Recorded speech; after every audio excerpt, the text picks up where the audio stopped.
it's So, so nice to meet you. Thank you so much for giving me some of your time. I really appreciate it this morning.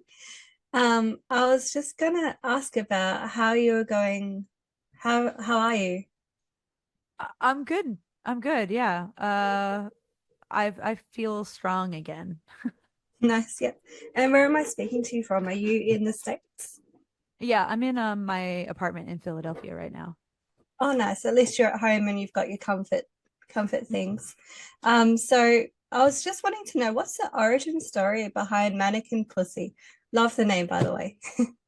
It's just something that started out of like a frustration and a feeling of just wanting to scream at the top of my lungs and learn guitar for the first time and then just kind of never stopped making music. And how did you guys all sort of come together and find each other as a band?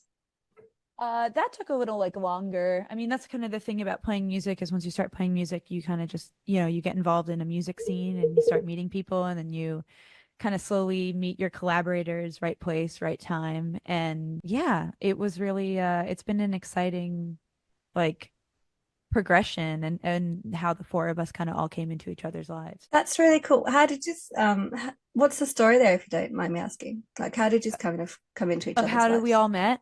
Yeah. I met Kayleen. There was an old drummer in Mannequin Pussy at the time, but he had a little temper problem, and he was like, kind of like, dude, what is your deal? And he, whoops. But anyway, that is true.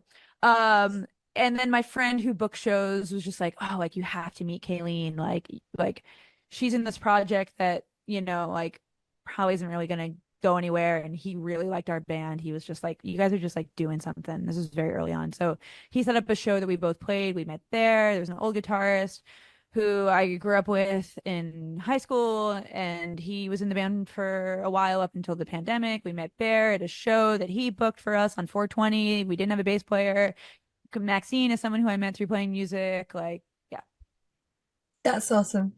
Um, and I listened to your new album, I Got Heaven. Phenomenal, by the way. Tell me about the writing process behind the tracks with that, because some of them are quite fast-paced, intense, punky, and then you've got the sort of more slower, serendipitous kind of tracks. What's the story behind the album? What is the story behind the album? Well, it was time to write another record. It was our fourth record, and we had like the pandemic happened and we were at home and we didn't really make any music, didn't really find it to be a particularly inspiring time. And then um uh uh we went to like once the world kind of opened back up, we were doing touring because our a lot of people discovered our band during the pandemic and we came out of it more popular than we went into it, which was exciting for us once we kind of came back into the world. And then but during that time, the original guitarist who I'd grown up with decided he didn't want to be in a band anymore, which was kind of perfect because it made sense for like new creative energy to come in and like new collaborations. And Maxine and I have known each other for years and have just like instantly connected by making music together. So it just made so much sense to just bring her into the project and be like, would you like to be in Manic Pussy and write songs together, please? And luckily she said yes. And yeah, she's like an incredible writing partner and creative mind. And the four of us just kind of sat down and forced ourselves to make an album in honestly kind of a condensed period of time. We did like a writing session in August and then December, and then by March we were in the studio recording the record. Yeah, wow, that is quite a short time. That's awesome, though. I mean, when you know Yeah. you've got something that you want to do, just do it and get it out of the way. That's fantastic. What about the video behind I Got Heaven? I know it was filmed at a farm. Is that someone's actual personal farm or is that just a space that you found? Like, how do you come across those places? It's a working farm in Pennsylvania. The family said they don't want people to know where they are. Um, but I can say it's a working farm in Pennsylvania.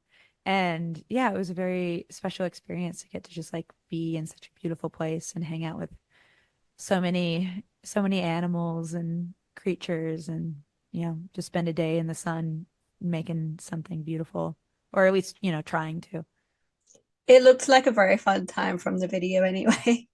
Tell me about the tour coming up in Australia, New Zealand. Obviously, we're very happy to have you here in December. How do you prepare for that? Are you excited about it? What's your vibe? What's your feeling? Yeah, of course I'm excited. I've never been to Australia before. Like I've wanted to play shows there for years and it's just never been able to happen. And we've been touring so much that we're kind of like we're pretty dialed in. So it's exciting to get to take the I Got Heaven tour to an entire continent that we've never even been before. It's going to be all of our first times there. Or actually, no, maybe Maxine's been there before. But yeah, we're about to start another tour in the US in a week.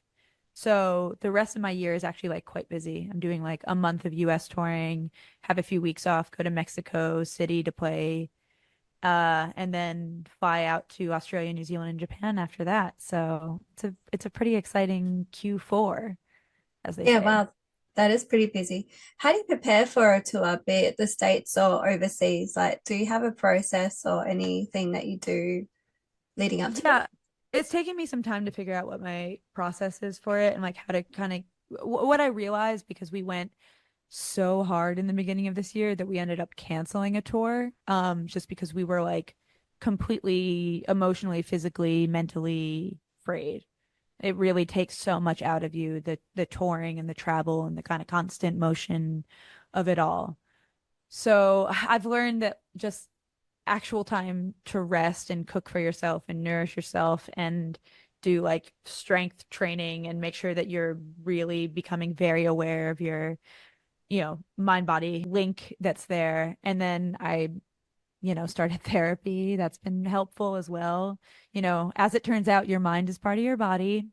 Even though it just feels like this completely ephemeral thing that you can whatever with, but it's you gotta be working on all parts of you to like tune yourself up. And what do you like to do in your downtime to relax? Um, um, when do I relax? I was just thinking today about how badly I want to go on a vacation. Because I feel like I've been working this whole year. Like this is the thing also now about music and the music industry is like just because you're not playing shows doesn't mean you're not also working. Like there's just so much like right now, like we're talking and it's there's just parts of it that never turn off. Um, my friends and I did go out dancing until like 2 in the morning last week, and that was really fun. And I hadn't gone out and done like a proper dance night. And that felt amazing. But that's like a rare occurrence for me. An energy I want to harness more of. Will you be dancing your way across Australia when you're here on tour or doing any extra days to relax in between all your shows you've got planned? One of my favorite things to do is be bougie and try to find really nice spas everywhere that we go to. Like if I have the day off, I will find something that looks enticing. It's okay if it's a little bit expensive, like just some sort of actual solo time. Because when, again, like when you're in kind of the motion of touring, you're physically performing, you're around people all the time, so you don't really have a lot of psychological space to yourself. So like finding those moments that you can carve out to just kind of slip away from everyone else and just feel in your body is great. So if you have any, where are you? I'm in Perth, Western Australia. Oh, Perth. People were so pissed at Perth. Adelaide, people from Adelaide. Is that how you say that town? Yeah, yep, Adelaide. yeah, They were pissed at you guys because we got a show. that you got the show and they didn't. Well, they're welcome to fly over and join us over here. It's quite lovely. I promise the weather will be nice. But Yeah, it'll yeah, be I'm very excited about this whole it's going to be summer thing. That's very cool. is it normally winter in America where you're from? Yes, yes. Not like all the time, but during December, yeah. The fall equinox is in like 2 or 3 days. So we're about Oh, to cool. transition our seasons. Well, make sure you bring your bathers because the beaches here are really lovely as well, all over Australia. It's really nice weather to go swimming at the beach. And that's definitely my magic potion, relax cure for when I need some downtime and some make myself feel nice again time. It's just dive in the ocean and it feels amazing. So definitely Yeah. recommend. If I have the opportunity to dive in the ocean, I mean, it would be pretty fucked if I didn't. I have to do it. Highly Yeah. recommend. Um, what about your musical influences? Is there any I guess, band or artist over the course of your life that's really influenced this record, this new album that you've got on?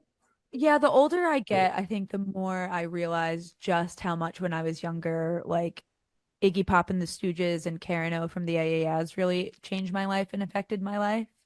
I just love those artists so much and the world and music that they created, but also like they were part of bands that like really created something together. And like my favorite bands are ones where you can kind of like break down the contributions of every member. But yeah, they're I think also the more I reflect on it, I just realize how many people I love and admire. That's cool. And do you have a favorite track off the album? Probably Loud Bark because we didn't make it a single for what I was being weird about that. I was like, no, I don't want it to be the single. Like I want someone to like be rewarded for listening to the album because I really felt like it was the best song on there. And usually anyone in music marketing and the industry and labels would be like, you should make your best songs your your singles. But I was being a little, I don't know, I was being like stubborn and cunty about it, and I don't know why. Well, I personally love that song. I think that was the second song I listened to, or the third song. And I was just blown away by it, and I thought it was so nice and such a contrast as well to okay, okay, okay, okay. And also such a contrast to I Got Heaven as well. Like it's such a different song on the album. I loved it. But it fits into the world of it all. Like it's you can feel like it still sounds like the same band, I think. Yeah, it definitely does for sure. It's phenomenal. Thank you for making such a great album. You're so welcome. That's all the questions that I had for you. I'm really excited about you guys coming to Perth, especially, but to Australia overall. And I know Australia's going to love you guys. We've got a bit of a pretty big pop indie kind of scene here as well. So it's going to be great to see you guys when you're here. Cool. Yeah, I'm so excited. I know that it's gonna be almost no time until we're there. It's like, yeah, it's already like almost end of September. December's not that far away. And Meredith's Music Festival, I saw that you guys are playing that in December, which is really cool. I've been once and it was the best time. I seen that you guys have played a range of festivals recently. How do you, I guess, prepare for a festival or get into the zone when you're at a festival? The festivals are such there's just such chaos. I love them. Like I am a festival girl, I think. It was like how I loved like saving up when I was younger and like going to a festival to see as many bands as I possibly could and discovering new artists. And it's just so wild. Like we call it like throw and go situations where you get the stage, it's yours for like 30 minutes. You got to set everything up. Like like you're probably not having a sound check unless you're the headliner on the stage. And it's just absolute sonic chaos, but you just have to channel your own focus and just think about like what it is that you need to do in that moment. Like there's just so many people doing their individual roles to make it all happen. And yeah, I love the rush of playing for thousands of people who are screaming for you. It really is a rush. That's awesome. Well, yeah, like I mentioned, Perth, I'm really excited to see you guys. Really excited about the tour. And that's all the questions I had. I just wanted to wish you all the best with it coming up. And I hope you get lots of downtime in between to do all the stuff that you like to do to relax. Thank you so much. Thank you so much for speaking with me.